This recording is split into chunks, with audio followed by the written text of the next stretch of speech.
네, 3부 찬양대 고맙습니다. 은혜로운 찬양, 감사합니다. 우리 기도하고 말씀 나눕니다. 하나님 아버지, 저희들은 이제 마음의 문을 활짝 열고 하늘로부터 주시는 음성 듣기를 원합니다. 그동안 많은 소리를 듣고 살았습니다. 그러나 이제는 주의 음성에 귀 기울이고자 합니다. 아버지여, 말씀하시고 가르쳐 주시옵소서.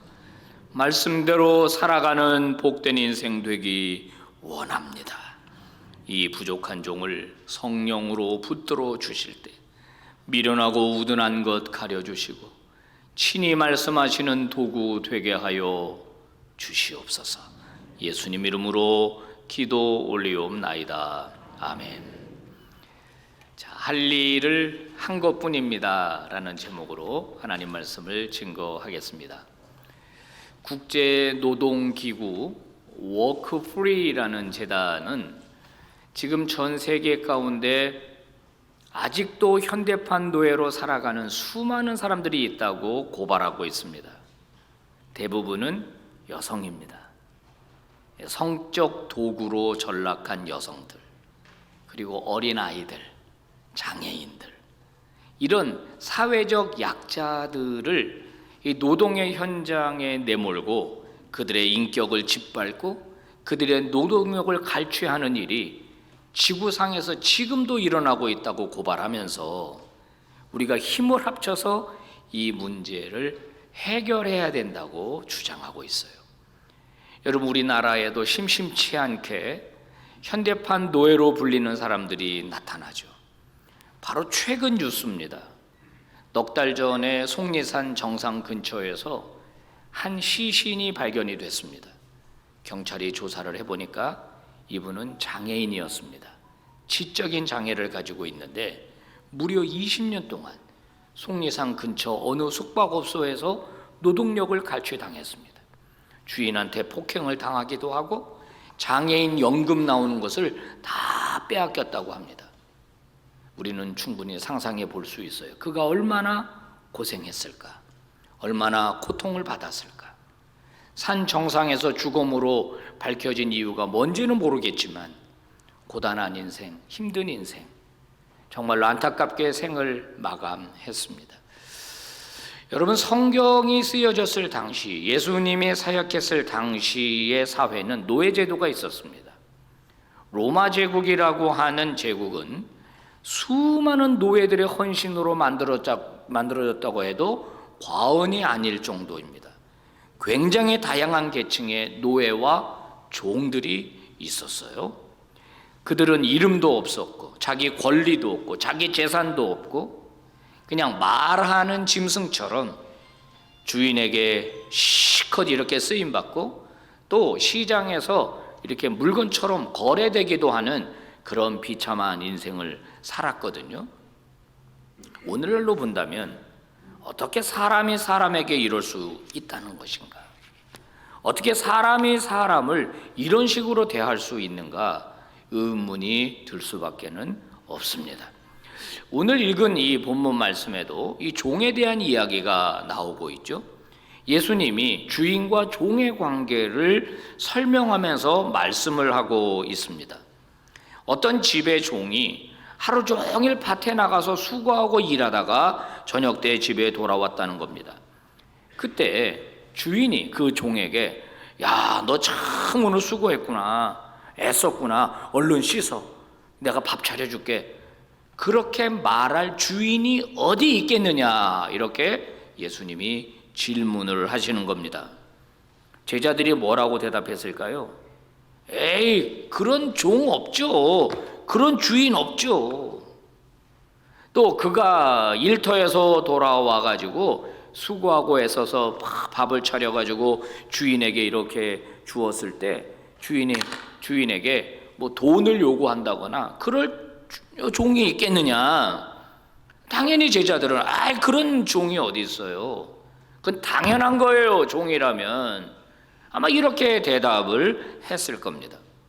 이게 당시 가치관이고 문화였어요. 종이라면 의당히 종으로서 행해야 할 태도가 있었고 종이 가져야 할 태도가 있었다는 것입니다. 그러면 이런 말씀을 하신 우리 주님, 왜 이런 가르침을 주셨을까? 여러분, 이상합니다. 예수님은 반대로 가르쳤어야 될 것 같습니다. 종이 하루 종일 수고하고 애쓰고 돌아왔으면 일 너무 심하게 시키지 마라. 네가 좀 밥상도 좀 차려주고 인격적으로 대우해줘라. 예수님 그렇게 말씀하셔야 되는 거 아닌가요? 여러분, 이 본문을 가지고 오해하는 사람들이 있습니다. 예수가 노예제도를 지지했다, 이런 식으로 오해하는 사람들이 있습니다. 왜 예수가 강자 편에서 말하는가? 왜 약자를 대변해 주지 않는가? 이렇게 가르치시면 안 되는 거 아닌가? 이런 오해를 하는 사람들이 있습니다. 그렇습니다. 그렇게 보입니다. 여러분, 예수님이 제자들의 발을 씻기신 사건을 알고 계시죠? 예수님은 친히 수건을 허리에 동이시고 제자들의 발을 하나씩 다 씻어줬습니다. 그리고 뭐라고 말씀하셨죠? 내가 너희의 선생 아니냐? 너희의 주 아니냐? 그런데도 내가 너희들의 발을 씻겨준 이유는 너희도 이 다음에 나처럼 그렇게 하라고 내가 너희들의 발을 씻어준 거다 말씀하셨습니다. 너희 중에 높고자 하는 자가 있느냐? 그러면 낮아져라. 잔치집에 가면 상석에 앉지 말아라. 아예 낮은 자리에 앉아라. 이렇게 말씀하셨어요. 그리고 주님은 분명하게 나는 섬김을 받으러 오지 않았고 섬기러 이 땅에 왔다, 그렇게 말씀하셨어요. 근데 그런 주님이 오늘 뭐라고 말씀하시는 것입니까? 맘대로 종은 부려먹어도 좋다는 얘기입니까? 아니죠. 아랫사람은 그냥 막 대해도 된다는 겁니까? 그런 뜻이 아닙니다. 그냥 너는 윗사람이니까 네 그냥 형평만, 그냥 네 이익만 취하고 아랫사람은 어떻게 되든지 신경 쓰지 마라. 아무리 그가 고생하고 일했을지라도 일 부려먹고 시켜라, 그런 뜻입니까? 절대 그런 뜻이 아닙니다. 그러면 무슨 뜻일까요? 왜 이런 말씀을 하신 걸까요? 오늘 주님의 진정한 의도를 알려면은 본문 앞쪽에 있는 예수님의 말씀을 좀 봐야 됩니다. 여러분, 성경을 보실 적에 어떤 요절 하나만 딱 떼어서 그 말씀을 교훈으로 삼는 것은 위험합니다. 그 맥락과 동떨어진 해석이 있을 수 있기 때문에 그래요. 성경은 반드시 앞, 뒷장과 맥락을 볼 수 있어야 돼요. 오늘 주님이 이 말씀하시기 바로 전에 예수님의 제자들이 용서에 대한 교훈을 주셨습니다. 누군가 너희에게 잘못을 하고 용서를 빌면 받아줘라, 그거 받아줘라, 이렇게 말씀하셨어요. 그런데 주님의 말씀은 조금 더 나아가요. 7번이라도 그렇게 해줘라, 이렇게 말씀하셨어요. 우리 한국인은 삼세판을 좋아하기 때문에 3번 정도는 해주는데 4번 정도 한다 그러면 그냥 못 참고 그냥 그러죠. 근데 주님은 끝까지 참아라. 잘못하면 여기 단서는 있어요. 그가 와서 잘못했다고 사과하고 용서를 빌 때 그렇게 해라. 그러니까 이 말은 항상 너희는 관용을 베풀고 용서하는 삶을 살아라, 그런 가르침인 거죠. 이 말씀을 들은 제자들이 어떻게 그렇게 해? 어떻게 그렇게 해? 안 될 것 같으니까 뭐라고 주님께 말하냐면 우리에게 믿음을 더해 주세요 그랬단 말이에요. 믿음을 더해 주세요. 그러면 할 수 있을 것 같아요. 그랬더니 예수님이 이 믿음을 더해달라는 말을 딱 붙들고 그들에게 믿음이라고 하는 것에 대해서 가르쳐 주신 거예요. 믿음은 수량화해가지고 더해주거나 이럴 수 있는 게 아니다. 믿음은 진정성이 중요한 거다. 본문 말씀 오늘 한번 봉독해 볼까요? 6절입니다. 시작. 너희에게 겨자씨 한 알만한 믿음이 있었더라면 이 뽕나무더러 뿌리가 뽑혀 바다에 심기어라 하였을 것이요 그것이 너희에게 순종하였으리라. 아멘. 이것은 믿음이 있느냐 없느냐, 그 사람에게 믿음이 크냐 작으냐 그 문제보다 믿음이 있느냐 이거를 보시는 거예요. 여기 겨자씨는 아주 작은 씨입니다. 제가 실제로 봤는데 정말 작아요. 이 작은 것이 있다. 그럼 믿음이 있다는 거예요. 그거는 그 믿음이 놀라운 역사를 나타내는데, 뽕나무가 뿌리째 뽑혀 바다에 심기어라 할 것이라도 그렇게 될 것이다. 믿음은 그런 놀라운 역사를 나타낸다라고 주님이 이제 가르쳐 주신 것입니다. 여러분, 능력은 인간에게 있는 게 아니라 하나님에게 있는 거예요. 우리가 믿음을 종종 오해하는데, 자기 확신이라든가 자기 긍정이라든가 이런 건 믿음이 아니에요. 믿음이라고 하는 것은 하나님이 살아계시고 하나님이 우주 만물을 통치하시고 그분이 다스리신다라고 하는 것을 믿는 게 믿음이에요. 그래서 그 하나님이 하시면 얼마든지 내 삶의 변화를 일으킬 수 있다라고 믿는 게 믿음이거든요. 예수님이 수많은 병자들을 고칠 때 뭐라고 말씀하셨습니까? 내 믿음이 너를 구원하리라.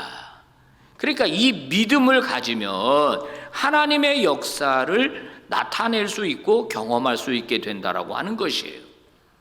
이와 같은 의미로 요한복음 14장 12절에서 주님은 이런 말씀을 하셨어요. 시작. 내가 진정으로 진정으로 너희에게 말한다. 나를 믿는 사람은 내가 하는 일을 그도 할 것이요 그보다 더 큰 일도 할 것이다. 네, 믿는 사람은 믿음이 있으면 큰 일을 할 텐데, 나보다 내가 하는 일을 그도 할 것이요 더 큰 일도 할 것이다. 여러분, 실제로 예수님의 제자들은 이 믿음을 가지고 사역 현장에 나아갔습니다. 어떤 결과가 일어났나요? 병자들이 치유되고 귀신이 쫓겨가는 역사가 일어나지 않았습니까? 베드로 같은 경우, 바울 같은 경우는 죽은 사람도 막 살리는 능력, 그 능력이 본인들에게 있었던 게 아니라 하나님의 능력을 가져온 것이죠. 믿음으로. 사도행전에 보니까 놀라운 일이 있었습니다. 사도 바울의 손수건, 사도 바울의 앞치마를 가져 병자 위에 올릴 때 병자의 병이 나고 악귀도 떠나갔다라는 그런 말씀이 나와요. 정말 대단하지 않습니까? 우리 예수님한테는 뭐 손수건하고 그런 일이 없었다는데, 진짜 이 믿음을 가진 제자들은 굉장히 많은 일들을 했습니다. 복음을 전했죠. 교회를 세웠죠. 그 교회가 다 크게 부흥했죠. 그러니까 오늘 예수님의 이 종과 주인의 관계를 예를 들어서 말씀하신 이 이유는, 너희들이 믿음을 가지고 큰 일을 행한 다음에 어떤 태도를 가져야 할지에 대해서 종과 주인의 관계를 통해서 쉽게 설명해 주신 것입니다. 어떤 태도를 가지라는 겁니까? 이 종처럼 하라는 겁니다. 이 종처럼. 밭에 나가서 열심히 일했죠. 수고 많이 했죠. 돌아왔어요. 돌아와서 또 주인을 위해서 또 다 밥을 차리는 거예요. 그렇게 수고했을지라도 당연한 것처럼 여기라 이게. 왜? 나는 종이니까. 결론입니다. 오늘 본문 10절 봉독해 봅니다. 시작. 이와 같이 너희도 명령받은 것을 다 행한 후에 이르기를 우리는 무익한 종이라 우리 하여야 할 일을 한 것뿐이라. 아멘. 하나님, 주님, 우리는 무익한 종입니다. 그래서 우리 할 일을 한 것뿐이지 이거 내가 한 거 아닙니다. 나의 업적 아닙니다. 내 자랑 아닙니다. 그냥 할 일을 한 것뿐입니다. 이렇게 말하라는 겁니다. 성도 여러분, 우리는 옛날에 이 사도들처럼 동일하게 예수님의 종입니다. 예수님의 소유입니다. 왜 그렇습니까? 예수님이 핏값을 주시고 저와 여러분을 사셨기 때문이에요. 누구에게 샀어요? 악한 영들에 속해 있는 우리를, 공중 권세 잡은 자를 따랐던 우리를, 본질상 진노의 자녀였던 우리를 예수 그리스도가 핏값 주고 사셔서 자신의 소유가 되게 하셨어요. 구속했다라는 말이 원래 뜻이 값을 치르고 샀다 이런 뜻입니다. 그래서 우리는 주님의 소유입니다. 이걸 정확하게 알고 있었던 사도 바울이 이런 고백을 합니다. 로마서 14장 8절 시작. 우리가 살아도 주를 위하여 살고 죽어도 주를 위하여 죽나니 그러므로 사나 죽으나 우리가 주의 것이로다. 네, 예수님이 피값 주고 우리를 사주셨기 때문에 이제 우리는 사는 것도 예수 그리스도를 위하여 살고 설사 죽는다고 하더라도 그분을 위하여 죽는 자가 되어야 한다. 사나 죽으나 우리는 주님의 것이다, 소유다. 그러므로 먹든지 마시든지 무슨 일을 하든지 하나님의 영광을 위하여 하라. 고린도 후서 5장 15절에서는 뭐라고 말합니까? 읽어봅니다. 시작. 그가 모든 사람을 대신하여 죽으심은 살아있는 자들로 하여금 다시는 그들 자신을 위하여 살지 않고 오직 그들을 대신하여 죽었다가 다시 살아나신 이를 위하여 살게 하려 함이라. 아멘, 아멘. 예수님이 우리를 위하여 십자가에 돌아가시고 다시 살아나셨기 때문에 이제 우리는 더 이상 나 자신을 위하여 살면 안 된다. 나를 위하여 죽으시고 부활하신 그분을 위하여 살아야 한다. 이렇게 사도 바울이 강조하고 고백을 한 것입니다. 여러분, 이런 고백은 사실 아무나 할 수 있는 고백은 아닙니다. 하나님 앞에서 죄인된 자신의 실존을 솔직하게 인정하고 자신에게 어떤 선함도 없다는 것을 인정하고 오직 구원하여 주실 분은 예수 그리스도시고 그분의 은총에 기대어 살아갈 수 있습니다라는 고백을 하는 사람만 나는 예수님의 것입니다. 나는 더 이상 내 자신을 위해 살지 않겠습니다. 하나님의 영광을 위해 살겠습니다라고 고백할 수 있는 거예요. 여러분, 바울은 편지를 쓸 때마다 뭐라고 고백합니까? 그리스도 예수의 종 나 바울은 항상 자신의 정체성을 그리스도 예수의 종이라고 말했어요. 둘로스라고는 이 종, 노예입니다. 노예. 나는 예수 그리스도의 노예입니다. 나는 그분의 소유입니다. 이것이 바울이 가지고 있었던 정체성이었어요. 야고보는 뭐라고 주장했습니까? 야고보는 예수님의 친동생이었습니다마는 하나님과 주 예수 그리스도의 종 나 야고보라고 말했습니다. 그 역시 예수님의 자기 친형이었지만은 육신의 형이 아니라 그분은 하나님이시고 하나님의 아들이시고 나는 그분의 종이라고 고백했어요. 베드로 역시 뭐라고 고백했습니까? 예수 그리스도의 종이며 사도인 시몬 베드로 역시 자신을 예수 그리스도의 종으로 고백했어요. 우리 빛과 소금의 교우 여러분, 예수 그리스도와 우리의 관계를 여러 가지로 설명합니다. 목자와 양, 왕과 신하, 아버지와 자녀. 그런데 오늘 성경이 말하는 주인과 이 종의 관계, 여러분, 우리 스스로도 우리 입을 통하여 나는 예수 그리스도의 것입니다. 나는 예수 그리스도의 소유입니다. 나는 그분의 종입니다라고 고백할 수 있는 믿음의 성도들 다 되시기를 축복합니다. 바울이요, 고린도전서 3장에서 굉장히 흥미로운 고백을 하는 것을 보게 되는데요. 한번 읽어보겠습니다. 시작. 나는 심었고 아볼로는 물을 주었으되 오직 하나님은 자라나게 하셨나니 그런즉 심는 이나 물 주는 이는 아무것도 아니로되 오직 자라나게 하시는 하나님뿐이니라. 아멘. 바울이 이제 교회를 설명할 때요, 이 농사 메타포를 사용하거든요. 농사 비유. 그래서 교회는 마치 하나님의 밭과 같다는 거예요. 밭. 그래서 자기는 그 밭에다가 씨를 심은 사람이라는 거예요. 자기는. 그리고 아볼로는 자기가 심은 씨에다가 물을 주는 사람이었다는 거예요. 여러분, 바울이 고린도 교회를 개척할 때 쉽지 않았을 겁니다. 많은 고생을 했을 거예요.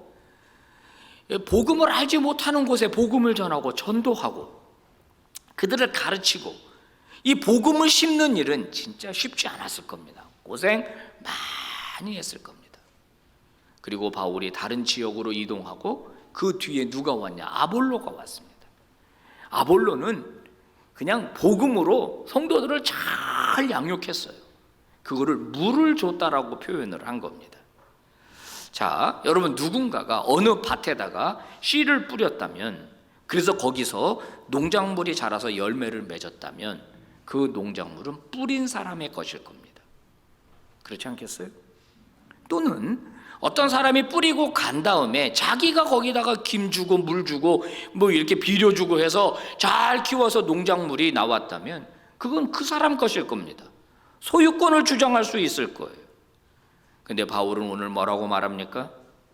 나나 아볼로는 아무것도 아니다. 우리는 소유권을 주장할 수 없다. 자라나게 하신 분은 하나님이시다.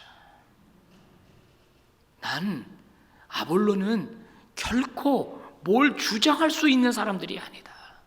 그냥 나는 쓰임받은 일꾼에 불과하다. 나는 그분의 종에 불과하다. 여러분, 더 흥미로운 고백이 3장 5절 나와요. 읽어봅니다. 시작. 그런즉 아볼로는 무엇이며 바울은 무엇이냐? 여러분, 여기서 무엇이며 무엇이냐라고 바울이 말했어요. 이것은 중성명사입니다. 도구나 물건을 지칭할 때 이건 뭐야? 이건 뭐야? 이렇게 말하는 거예요.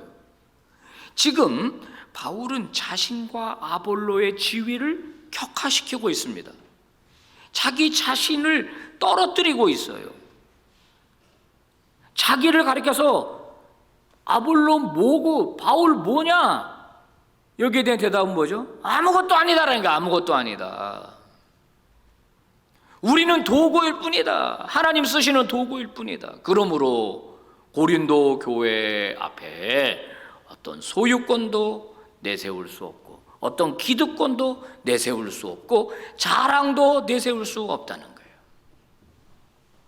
여러분, 이런 고백은 정말 기가 막힌 고백이 아닐 수가 없습니다. 성도 여러분, 기억하십시오.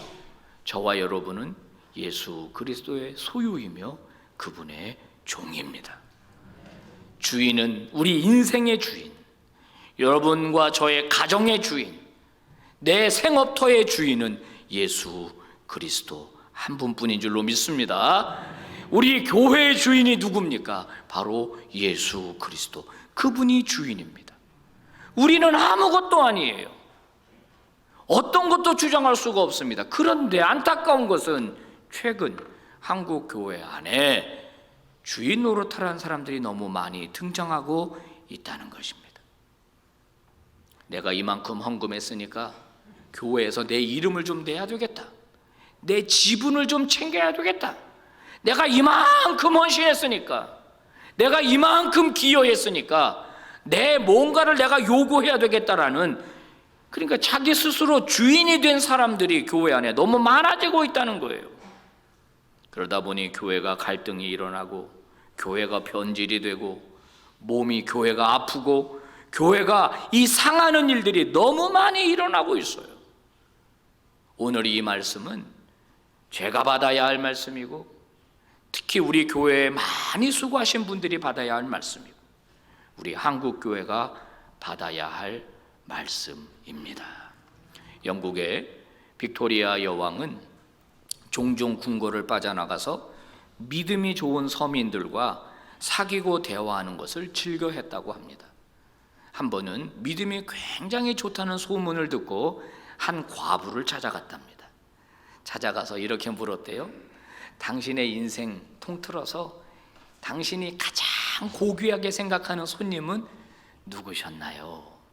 이 질문한 의도는 예수님입니다 라는 대답을 듣기 위해서 이런 질문을 던졌는데, 과부가 의외로 뭐라고 말을 했냐면 내 인생의 가장 고귀한 손님은 여왕님입니다 이렇게 말을 했다는 거예요. 실망하고서 아니 제가 무슨 고귀한 손님이에요. 믿음 좋은 당신 얘기를 들어보니까 예수님이 당신에게 가장 귀한 손님 아닌가요? 그랬더니 이 과부가 이런 말을 했어요. 예수님은 손님이 아니라 주인이십니다. 예수님은 제 인생의 손님이 아니라 제 인생의 주인입니다. 성도 여러분, 이런 고백이 있게 되기를 축복합니다. 기독교 예화, 기독교 조크들이 많이 있는데요. 옛날에 이제 이런 얘기가 있습니다. 천국에 이제 이렇게 가잖아요. 그러면은 예수님이 벌떡 일어나 가지고 막 달려오신대요, 문 앞에. 그래 가지고 한 사람 한 사람은 끌어안아 주면서 세상에서 고생 많았지, 애썼지, 그리고 그렇게 안아 주신대요. 그런데 유독 목사님이 가면, 장로님이 가면 안 일어난대요.